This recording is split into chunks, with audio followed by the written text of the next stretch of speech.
First of all, welcome to today's webinar. I am Federica Castellana, and I'm the Secretary of the Young World Federation of Public Health Association and currently country delegate for the Italian Red Cross in Djibouti. And for me, it's a real pleasure to welcome you all to this session, bringing perspective, addressing health, gender, and migration through dialogue. And as part of the Global Public Health Week 2025, the fourth edition. It's actually the last webinar that we co-organized. We are co-hosting this event with the amazing team from Women in Global Health Spain. And together we wanted to create a space where both young voices and experienced professionals can come together and talk about something that really matters, the health and rights of migrants with an intersectional gender lens. And especially now with the complex geopolitical situation we are facing globally, it's more important than ever to come together and center migration, women, health, and rights in our public health agenda. We know that migrant women often face huge barriers to accessing care, whether it's legal, financial, cultural, or just not being seen or heard in the system. But we also know that there are people working every day to change that, and people like the people we have here with us today. So the session is about bringing those perspectives all together: policy, lived experience, research, advocacy, youth energy, expert insight. And so we want to start a dialogue, a conversation, and hopefully some action. So feel free to jump in with questions, ideas. You can use the Q&A setting. And this is really an opportunity and a place to learn from each other and exchange experience and also challenge some assumptions. We will have one moderator, Melissa Martinez, the secretary at the Women in Global Health Spain, who will guide our four amazing speakers that you see with us today in a whole women panel through this conversation and dialogue. So this full session is scheduled for last 1 hour. And we will try to be on time, but really do not hesitate to write in the Q&A any question you may have. Thank you again, really, for joining us. I will hand now over to Melissa, but first I want to present her. Melissa is a health system researcher and consultant with over 15 years of experience in low and middle income countries. She specializes in health financing, human resources for health, and governance. She holds a Master in Control of Infectious Diseases, a PhD in Health Economics from the London School of Hygiene and Tropical Medicine, and she is a mixed method health economist that applies a health system approach to critical challenges in sexual, reproductive, maternal, child, adolescent health, as well as migration, pandemic, and community engagement. Her work is rooted in extensive on-the-ground experience in diverse settings, and she focused on advancing health equity and improving access to care. And in addition to her academic contribution, Melissa has provided strategic advice to government, international, and non-government organizations, enhancing evidence-based policymaking and program implementation. So thank you so much, Melissa, and thank you for all of our panel. I will hand it now to you, and yeah, I'm really excited for this conversation. Thank you so much, Federica, for that great introduction. I want to welcome our four panelists, and I want to welcome our participants. It's really a great pleasure to be here, to be moderating this discussion that I know is going to be fascinating. As Federica said, we have a mix of youth leaders and more experienced researchers that come at this topic of addressing health, gender, migration through dialogue from very different experiences, from very different perspectives. So I think it's going to be a really rich dialogue. Thank you also to the Youth World Federation of Public Health Associations for jointly developing this webinar with us. We at Women in Global Health Spain, as some of you might know, we're an advocacy association. We do research and we on global health issues from a feminist intersectional perspective. And the theme of the year for us is gender and migration. So this is really very timely for us as well. So I'm going to now introduce the panelists, and I'm going to give them sort of 3 to 5 minutes each to bring forward their perspective. And then we will follow that by a roundtable discussion with the 4 panelists, and then we will open up for discussions. Please feel free at any point to drop comments on the Q&A, and we will read this to the panelists when we come to the discussion. So I'm going to start with Blanca Salinas Roja. So Blanca is a professor of public health and nutrition and the head of cooperation and development unit at the University of Lleida in Spain. Her career is characterized by strong commitment to global health with a perspective on food security and non-communicable diseases, especially in the maternal and infant populations. She's a member of the translational medicine group in respiratory diseases in the Biomedical Research Institute in Arnau Vilanovas University Hospital of Lleida. She's committed to the transferability of research to the health and social workers, and her main interests include global health approach to translational nutrition, non-communicable diseases and food insecurity, and behavioral disorders and health on vulnerable populations. She's a member of Women in Global Health Spain and of the Sexual and Reproductive Health Group of the Spanish Society of Obesity. She also works as a consultant nutritionist at the Hôpital Bon Samaritain in Chad, and as a reviewer to several scientific journals and committees. So Blanca, welcome.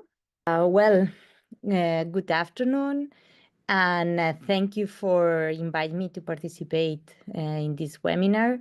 Well, in a time that migration, health, and gender must be approached especially through dialogue in this kind of meetings.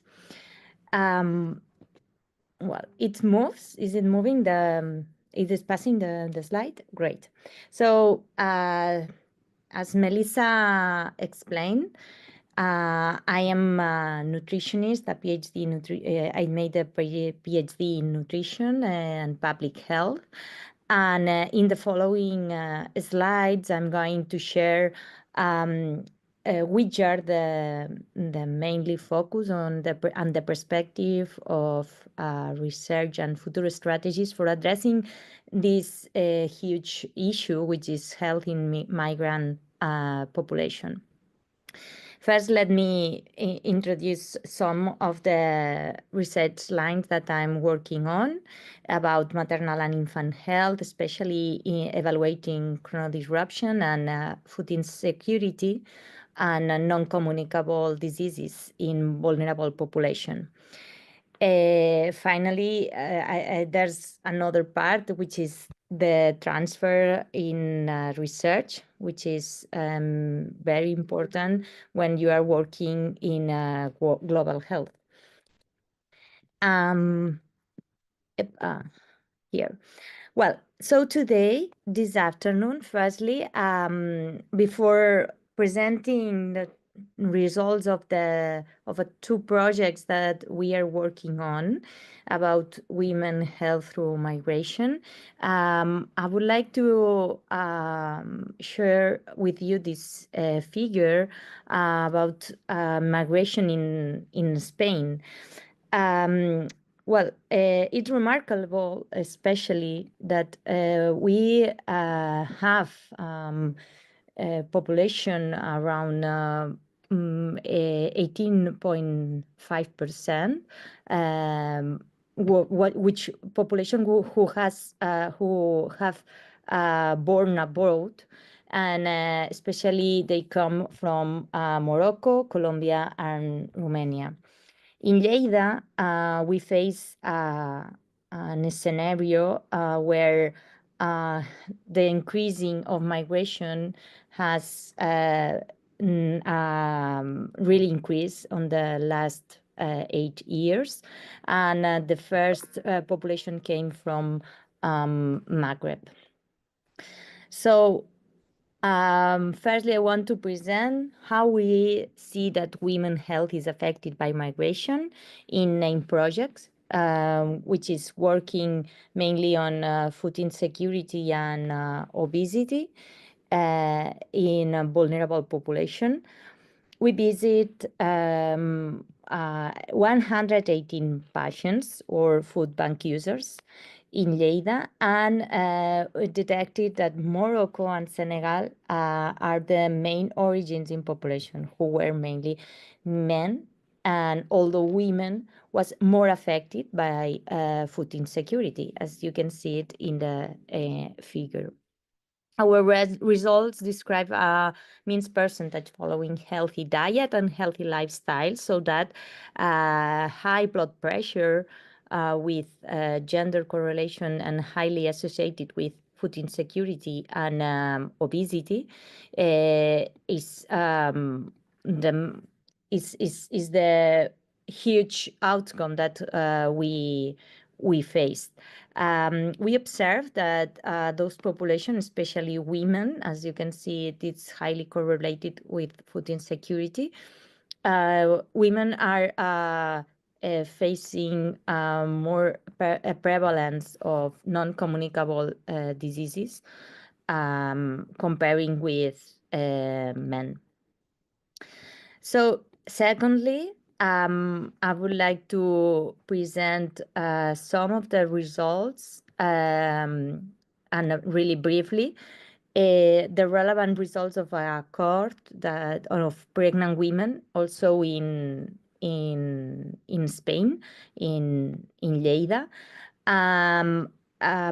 I choose this figure to show you how the comorbidities are increasing and also how it correlates with Maghreb origins and East Europe population especially. So also from those women coming from sub-Saharan African are facing more diabetes, gestational diabetes. So this will directly have an impact on our health system, but of course on the well-being of migrant population. And just trying to fit with the time, and I will present some challenges in health through migration, especially in this in regarding non-communicable diseases, because some of the non-communicable diseases, especially those related with dietary patterns, are those silent diseases. So migrant population who has no cover, or most of the time they don't want to, or they don't go to primary care, face those chronicity on these non-communicable diseases. So probably this healthy diet as a global challenge is something that we are facing, especially in those countries with a big percentage of migrant population. So thank you so much. And I will attend, of course, all the questions that you have. I'm sure that will be really insightful. And do not hesitate to contact if you have further questions. Thank you so much, Blanca. That was a very stimulating talk. I'm going to use my privilege as a moderator to ask one question. If I understand correctly, you mentioned that the prevalence of non-communicable diseases is higher amongst migrant women than migrant men. Yeah. Do you know why? Well, most of migrant women after pregnancy has a weight gain during pregnancy, which is not well managed. Okay. So this implies metabolic diseases, mainly obesity. And with obesity, normally they have other comorbidities such as diabetes and high blood pressure. So mainly it's because of that. Most of the women that we visit in food banks were women with 2 or 3 children. So, and most of them they have those all the offspring once they arrived to Spain. Great. Thank you. Okay, so we're going to pass to our next speaker, who is Alba Cuixart. So Alba is a global health researcher and a doctoral candidate in the Migrant Health Research Group at the Barcelona Institute for Global Health, IS Global. Her research focuses on the development and evaluation of primary care interventions aimed at improving healthcare for migrant populations, with a particular emphasis on applying a gender perspective. Currently, her work addresses overlooked health issues within this context, including mental health and female genital mutilation. She's committed to promoting community-based initiatives as well as participatory research approaches. She has previous experience in the implementation of public health programs at the Catalan Public Health Agency, where she was actively involved in on-site management of COVID-19 prevention and control measures for vulnerable populations. And she's also a member of Women in Global Health Spain. Alba, welcome. Thank you, Melissa, for the introduction. So thank you for the invitation to this insightful dialogue and talk. Today, I'd like to share with you a couple of experiences and reflections about my research that is related to migrant women's health in the context of Spain, where I'm based, just as Blanca. You will see that I will say preliminary results, because both of the studies that I will present are still under analysis, but we already have some results, and this is what I will present now. So as it has been said, migration and gender are intersecting factors that affect the risks, the health-seeking behavior, the access to healthcare and information, and the health outcomes of migrant women.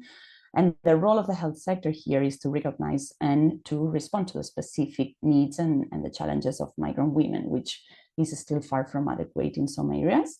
So my work is focused on, as Melissa said, on health issues that are under-addressed at the primary care level, being female genital mutilation and mental health, and to explore how services can be delivered in a way that is more accessible and acceptable. So first, I will share with you the preliminary results of a study aimed at understanding which are the barriers and the enablers for detecting and addressing female genital mutilation at primary care in Spain, where there are more than 80,000 women that come from countries where FGM is practiced. And the ultimate goal of this study is to improve the healthcare and the support for potential health consequences that survivors may experience. So as part of this study, we conducted a survey among primary care providers of adult care and pediatric care. And among almost 300 responses, the main barriers that were pointed were language barriers, concerns about discussing FGM in a respectful manner, limited knowledge and training, and then also lack of time in consultations. In fact, over 60% of professionals providing adult care did not receive training on FGM and were not familiarized with the detection and the referral of cases. And on the other hand, professionals in pediatric care were by far more familiarized with FGM protocols and guidelines. And based on these findings, the perceived priority areas of intervention to move forward for the healthcare professionals were sensitization and training for professionals and also among practicing communities, and then treatment and treating and addressing the complications of FGM in adult women. Now, the second experience that I want to share with you arises from the fact that the exposure to stressors along different phases of the migration journey may affect the mental well-being of migrant women. And there is a gap in accessibility to services, at least in Spain, where we're working. So to improve this accessibility, we piloted a community-based psychological intervention in Barcelona city to promote self-care practices. Just to give you a quick overview of the program, a total of 30 migrant women participated in 5 sessions in a group format, as you can see here in the picture. These sessions were delivered in community spaces by community psychologists and intercultural mediators. And each session addressed a topic such as stress management, coping with daily difficulties, or the promotion of social networks. These groups allowed women to share and learn from each other's experiences, to feel empowered and acquiring personal resources and skills, and to strengthen the social support. So our preliminary results suggest the need for integrating intercultural mediators in the facilitation of these kind of interventions to bridge communication and also to adapt the services and the interventions to the socio-cultural context of the women. Although we know that this requires strong institutional commitment to ensure the presence of these figures in public services. Also, it is key the collaboration among professionals in different sectors, which would ensure comprehensive care that addresses both the psychological and also the social determinants of health, that they are usually interrelated. Then linking the psychological services of primary care with community-based initiatives and entities can facilitate migrant women's navigation through relevant resources and make the services more accessible, and then also creating networks in the community, which is really important for the sustainability of these kind of programs. And just to finish off my presentation, I just wanted to highlight that these community mental health initiatives can increase awareness, reduce stigma, and provide accessible mental health services for migrant women. So thank you very much, and now I am open for questions. Thank you so much, Alba. That's fascinating. I'm looking forward to seeing the final results of your PhD, because already it's looking like you're having such interesting results. I wanted to ask you a question around female genital mutilations. Given that it's illegal in Spain, are there any legal repercussions, or how is the health system connected to I don't know, to the police, or are people's confidentiality respected? How does that work in terms of the law? So in Spain, there is a legal framework. So it, as you said, it is illegal. And pediatric services are usually in charge of being aware if the family is traveling to the country of origin. And if that happens, they are in charge of providing information to the family as of the consequences of female genital mutilation, why this shouldn't be performed to their daughter to avoid health consequences. And there is a form that they make the families sign, just to let them know that they have explained all the consequences. And then in case that upon their return there will be a physical examination, and in case it has been performed, then this has legal consequences. And it is usually pediatric services who carry out these interventions. Thank you so much. Thanks. So I'm going to move now to Ana. Ana Maria. So Ana Maria Drago is a sixth-year medical student at the Carol Davila University of Medicine and Pharmacy, with experience in migration, global health, and human rights advocacy. She has represented the International Federation of Medical Students Associations in international fora, including discussions on migration and health, and has contributed to initiatives addressing healthcare access in humanitarian settings. Her work focuses on policy, advocacy, and collaboration with global organizations. So Ana Maria, welcome. So thank you so much for the invitation. And it was very insightful to hear about the experience of the other speakers that spoke before me. So just to introduce myself, I'm Ana Maria Dragu. I'm from Bucharest, Romania, and I'm the former liaison officer for human rights and peace issues from IFMSA. I know it might sound cliche, but since I was little, I entered medical school knowing that I want to help people around me. I want to see a healthier community in my country, and that's why I went into medical school. And then I saw that actually, you know, youth can also make a difference, and it's we are the future. And I believe that it's very important for us to get involved. And I was lucky to understand this very, very early on. That's why I joined my national organization and then the International Federation of Medical Students Associations.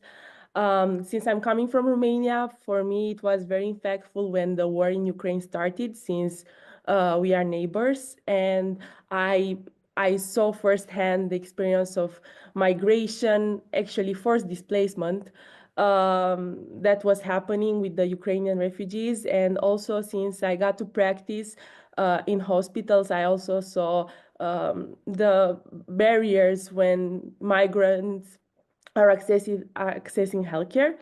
That's why I want to get more and more involved, and I had the privilege to become the liaison officer for human rights and peace issues last year. As also Melissa said, my main interests are access to healthcare for displaced and marginalized groups, disaster medicine, and youth leadership in the public health system. Again, I was very lucky to be part of IFMSA, and I recommend young people to get involved to other associations and organizations, and to get experience, to get trained, to also focus on peer-to-peer education, because I believe that this is very important, and it's very important for us as future medical professionals to not only be aware of the medical stuff, like the textbooks that we have, but also be aware of the people, because after all, we are treating people that are complex, that have very complex issues that come from different places. And sometimes treating the symptoms is not enough. We also need to think that also the environment that is surrounding them is causing the diseases sometimes. Again, IFMSA, it's a very good platform for young people to get involved. We focus on peer-to-peer education here. I also attached a picture from a workshop that we are doing that is called Population on the Move, that we also explore the nexus between migration and health, and we also focus on marginalized groups accessing health when they are migrants. And also, we also have the place for advocacy, because advocacy is very important, and we showcase a lot of our work. We also are in official relations with WHO, with other UN agencies, and it's very important, and it's very nice that actually right now youth has a place at the table in most cases. So I believe the effort that has been done until now is very good, and it should be continued. And this year last year actually, we also had the chance to attend the executive committee meeting of UNHCR. And what I would like to mention is also about meaningful youth engagement. I truly believe that young people's representation in decision-making processes is not proportional to their number worldwide, and even less adequate when considering that the decisions that are made today are affecting us in the future. And I truly believe that this phenomenon biases the process of policymaking and decision-making on an international level. And I truly believe that youth voices can bridge policy and practice, and that inclusive healthcare starts with the most affected being at the table. Thank you so much. Thank you so much, Ana Maria, for that very interesting talk. It's really nice to hear more about the work you're doing. I'm just going to ask you one question, because you've talked about young migrants, which I think it's a really nice distinction to make. And I think we don't always realize that they have different needs. So I was wondering if you could tell us a bit about how you think we can ensure that the unique health needs of young migrants, particularly those affected by gender-based violence or reproductive health challenges, how are they prioritized in humanitarian responses and also in national health policies? Okay, thank you so much for the questions. Actually, I feel like in many parts of the world, when health emergencies are happening, or I don't know, disruptions of peace are happening, young people are often not prioritized, and especially women and gender diverse population. I feel like these vulnerabilities push them aside even more. what I think there are very nice things that other UN agencies are doing is like promoting the initiatives that young migrants are doing through showcasing them. And I feel like for people nowadays, social media is very important and it's part of our lives. Promoting these initiatives, I feel like it's super, super important, and promoting the work that they are doing. Moreover, I think it's also the role of youth associations, non-state actors, to promote them and give them a space to help them, when there are when they get spaces at different tables, different meetings, to make sure that there is a quota for young migrants to express their point of view. Because, for example, since I'm not a migrant, I maybe sometimes I don't necessarily understand the issues that they are facing, and I think it's very important for organizations to push. That's the role of non-state actors, after all, to advocate and to push for the voices of young migrants to be heard. I think that's basically summarizes my opinion on this. Thank you so much. That's really helpful. And now I'm going to introduce our last panelist, by no means least. So we have Fatima El Basri Mohammed. So Fatima Mohammed is a medical doctor and global health advocate with a strong focus on health equity and migrants' mental health. She's passionate about investing in health systems for migrant women and promoting an intersectional gender lens in migration and health discussions. Her research explores mental health and educational challenges during conflicts, highlighting the unique struggles of displaced communities. Fatima has represented 1.3 million medical students as part of the International Federation of Medical Students Associations at high-level global health meetings, including the World Health Assembly and the UN High-Level Political Forum, advocating for stronger policies on women's health, infectious diseases, and non-communicable diseases. She has also coordinated award-winning initiatives addressing COVID-19, mental health, and diabetes care. She held different leadership roles, such as at the IFMSA External Affairs Assistance for Africa and a youth champion at Youth Combating Neglected Tropical Diseases. With extensive experience in advocacy, policy development, and youth leadership, she strives to ensure migrant women's health is prioritized in global health agendas. So welcome, Fatima. Hello, everyone, and thank you so much, Melissa, for the introduction. I'm going to focus mainly on the case of Sudan, my home country, and speak about some important points when it comes to migrants' women's mental health in the context of the ongoing war in Sudan. So first of all, let me give you a small background about the context of the war in Sudan. So the war erupted in my country on the 15th of April, 2023, due to violent power struggle between two rival military factions, the Sudanese Armed Forces and the Rapid Support Forces. Initially, the war started as a small clash between both forces in Khartoum, which is the capital of Sudan. But later on, it escalated and included many regions within the country. So, of course, the war is leading to many humanitarian crises, including the massive displacement movement that is happening in Sudan, which is considered as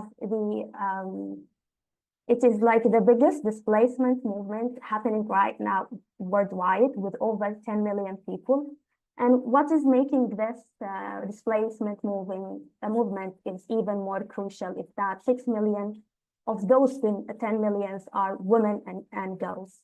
So the displacement has led to overcrowded camps with inadequate shelter, sanitation, and protection, which increasing the risk of women to vulnerability and sexual violence.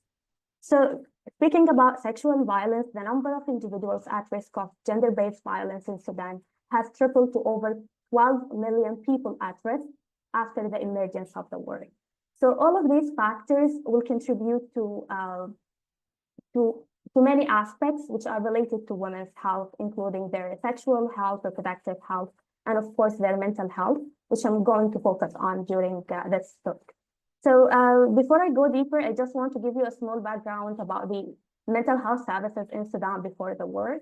So our mental health system was already under-resourced even before the conflict, and we had only 0.92 mental health workers per 100,000 people, which is considered as a critical shortage because our population is over 43 million people. We also have severe shortage of professionals and facilities.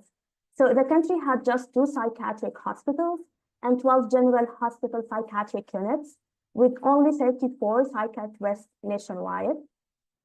And the services were mainly concentrated in urban centers, with rural areas largely being neglected. So after the emergence of the war, all the 12 hospitals and facilities were closed, and many mental health professionals have been displaced or have fled, creating a huge service gap to our population. I also read a study by Dr. Awad and his colleagues, and they studied mainly the prevalence of generalized anxiety disorder among adolescents after the war. Their study covered more than 570 females, which like the females were the majority of the study population. They were 66.8%. And the majority of those females had mild generalized disorder. Speaking about the current capacity and critical gaps that we have, for now, we only have 79 psychotherapists in only 9 states of the Sudanese states. And this is leading to underdiagnosis of mental health conditions, lack of treatment, and further neglect of mental health in the broader humanitarian response. So those affected by trauma, including women, children, and ITPs, have little or no access to psychological support. And the mental health crisis is becoming a silent emergency with long-term consequences for recovery and peace building. So these are the points that I wanted to raise regarding the situation of mental health among displaced women in Sudan. And thank you so much. Thank you so much. That was such a stimulating talk, and it's really interesting to hear about the war in Sudan. And I think it's a shame that we don't hear about it more in the international news because it really is such an important conflict. I had a question. So it was really interesting to hear how the mental health services were available before the war and the sort of the impact that the war has had both on the mental health of the population and the services available.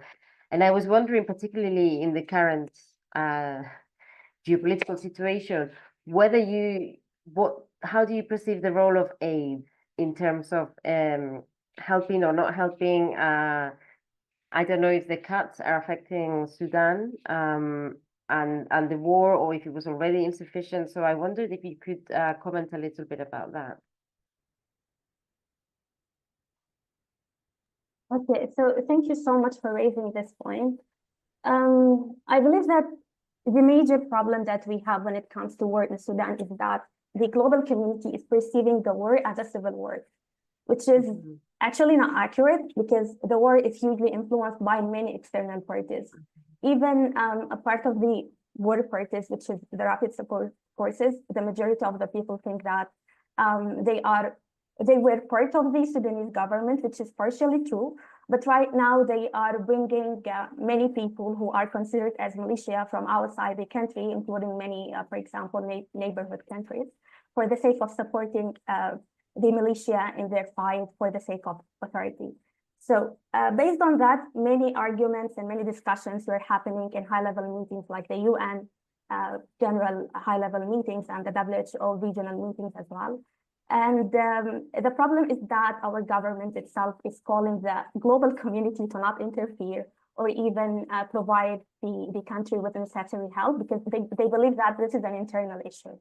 So this is actually not true. And I believe that this fact is being overlooked by many people who want to highlight the war that is happening in Sudan because they believe that we can't do anything because the ongoing authorities believe that this is an internal thing. And this is affecting the humanitarian response. Also, when it comes to the medical field, all of the donations are not being allocated properly because many of the facts and data are not shared in a very accurate way with the global community. So I believe that our role as health professionals, and especially myself as a young advocate, it's very important for us to raise awareness, and this could happen through many platforms. For example, the platform that you are providing during the Public Health Week, also through sharing a post, facts on social media, in addition to writing about this issue. This could be through like writing commentaries, articles in highly reputable journals to ensure that the global community is reading about what is happening in Sudan.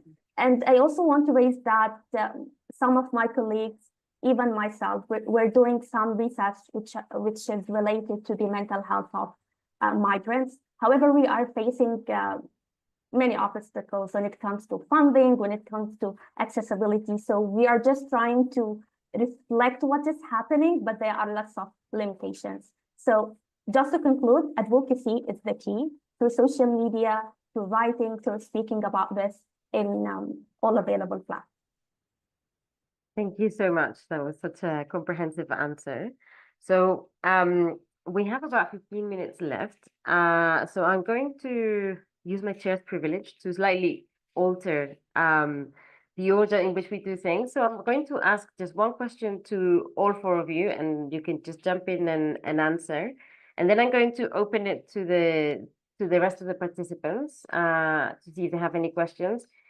If they don't, then I can continue with my very long list of questions. But I have a question, and you can jump in, because we have the privilege of having two researchers and two youth advocates who also do research.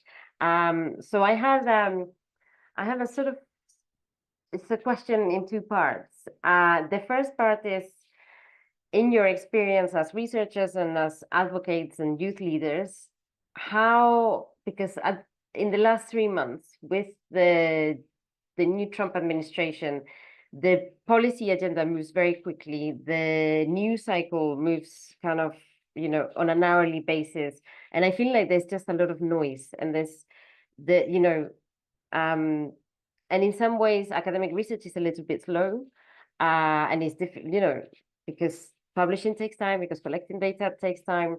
So in your opinion, how can we make sure that this topic, which is so essential, of migration and women, how do we make sure that it stays in the news, that it still has an impact on policymakers, given everything else, and that now everyone's talking about tariffs, for example? How do you feel we can keep it in people's minds?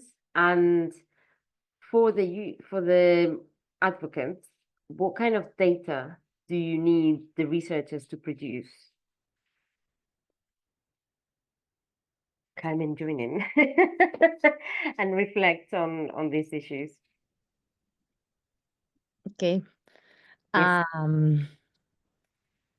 Well, thank you, Melissa, for encourage us to talk about such a important and crucial issue.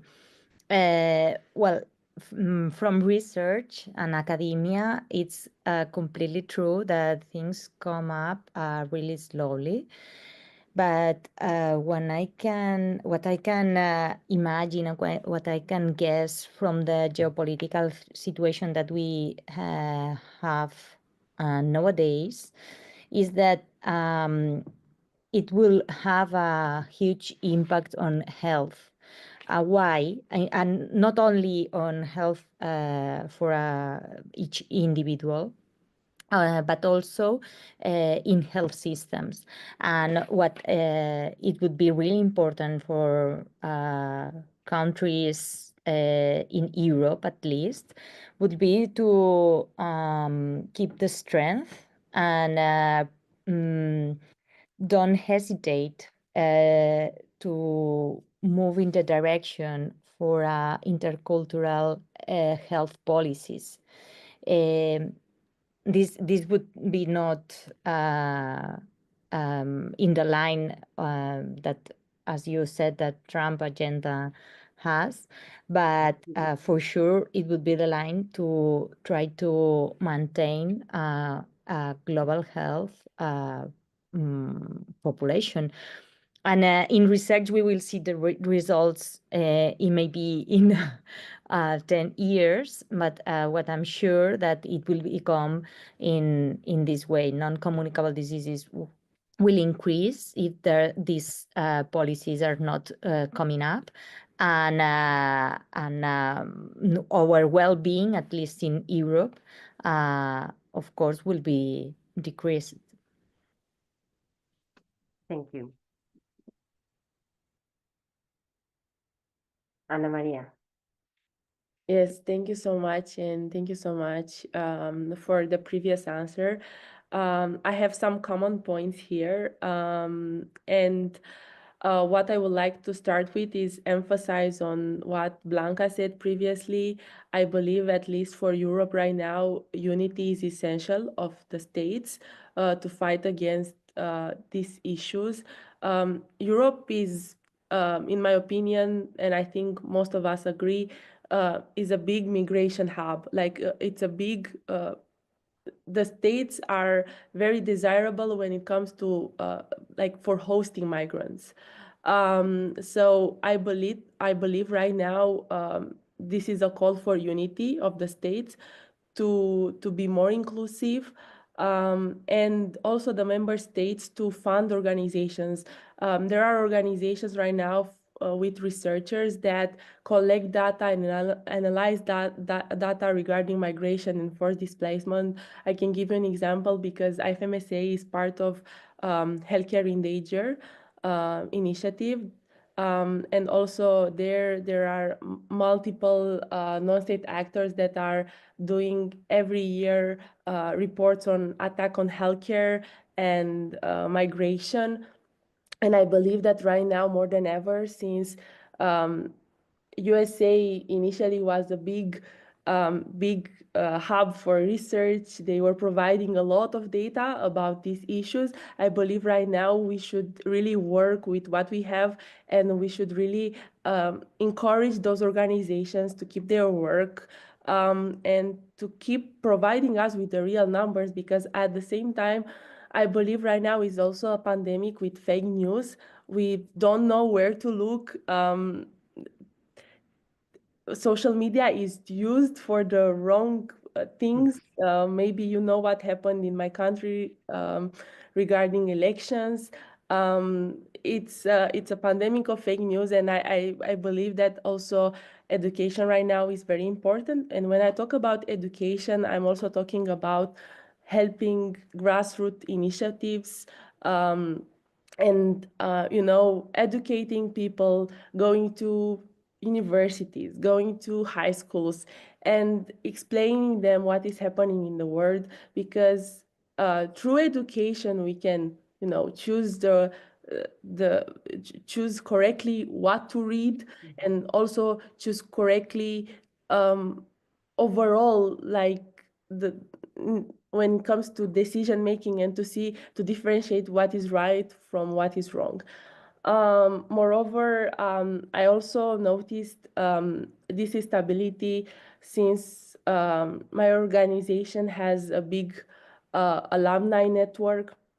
A lot of us are working in the humanitarian field, are working in global health, like also Fatima here is working. And I think right now it should also be a synergy between, the researchers and the people with more experience and the youth, coordinating us and showing us their experience and helping us fight what is happening right now. I think right now there is a lesson of solidarity and unity. Great, thank you so much. Fatima, do you have any thoughts you want to share with us? Yes, of course. So I also want to raise that the USA was supposed to provide funds to millions Sudanese refugees during the previous month, just like shortly before the passage of the USAID itself. And that's supposed to be life-saving to many displaced young women and children. But fortunately, we all know what happened. Also, I want to raise a very important point, because I believe that the issue is not only about the cut of the USAID itself, but we should also hold our governments accountable about the utilization of this fund. Because to be honest, I don't believe that the USAID or any humanitarian fund that was allocated to my country, Sudan, was utilized in the best way. Because many questions are being raised in our community and even among us, the health workers, about where do the funds go? Because unfortunately, even humanitarian aids are being sold in the market in my country. Do you imagine that? Like you can go to the supermarket in some of the displacement camps, or like the local market, you can say. You can find that these are the humanitarian aids and they are being sold by the people instead of distributing them for free. So I think that we lack specific accountability mechanisms and monitoring mechanisms.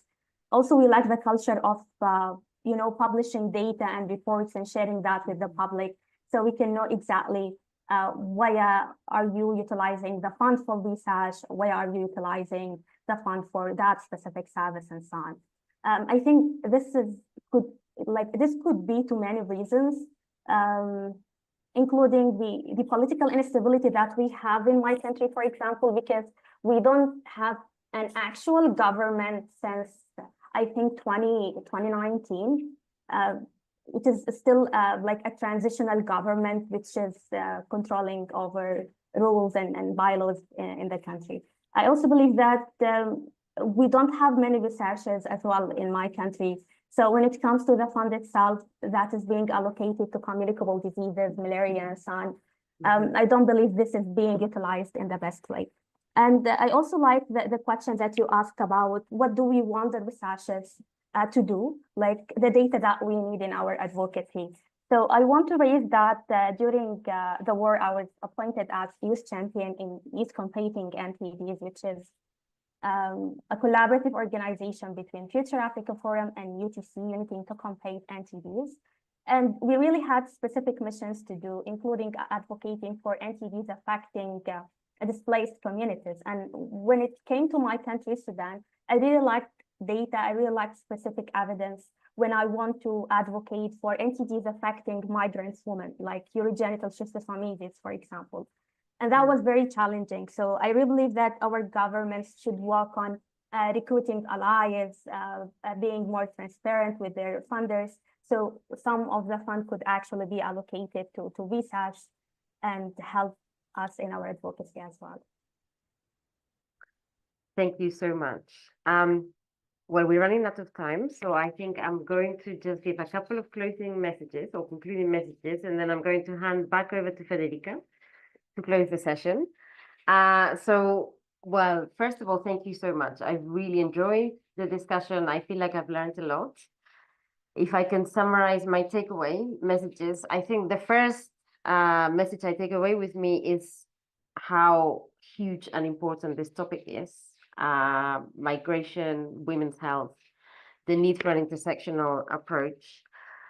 I've also really learned that it's a complex issue, and we have different population groups, even within the women. We have the youth, we have mothers, we have, one size does not fit all. We have different populations with different health needs. We have talked about non-communicable diseases, we have talked about mental health, neglected tropical diseases, reproductive health, communicable diseases. And we've also talked about different geographies, and of course, the needs and the responses in different countries will be different. So I think it's a hugely important and complex issue, but I'm also going away with a sort of positive, optimistic message, because I've been very inspired by the four of you. So I think it's amazing that we have such committed, hardworking, intelligent women working on this topic, and we need more data, and we need more research, and we need to keep influencing governments and non-government organizations. So I want to finish my talk with a sort of positive, encouraging message that that a lot is being done, a lot needs to be done, but we have very good people working on it. So really, thank you so much to the four of you. Federica. Thank you, really. Yeah, I feel the thank you so much, and thank you, Melissa. And I'm happy that you also end with the positive message, because I think that this is also what we need. It was for me really important to listen to all of you. As I said, like, I'm based in Djibouti, and my work is on migration, and I work basically with migrants every day, and so I think that we need to then bring the voices of people, of experts, of researchers, of young people, and I really thank you all. I thank Melissa for the amazing work of moderating this panel. I thank all of you for sharing your point of view, your work, your experience, and thank you for people to join us. And yeah, I hope that we will have more collaboration as a Young World Federation with the Women in Globalized Spain, and bring more voices and the topic on migration, women, and health still top on the agenda. So thank you so much, everyone, and have a nice afternoon and weekend.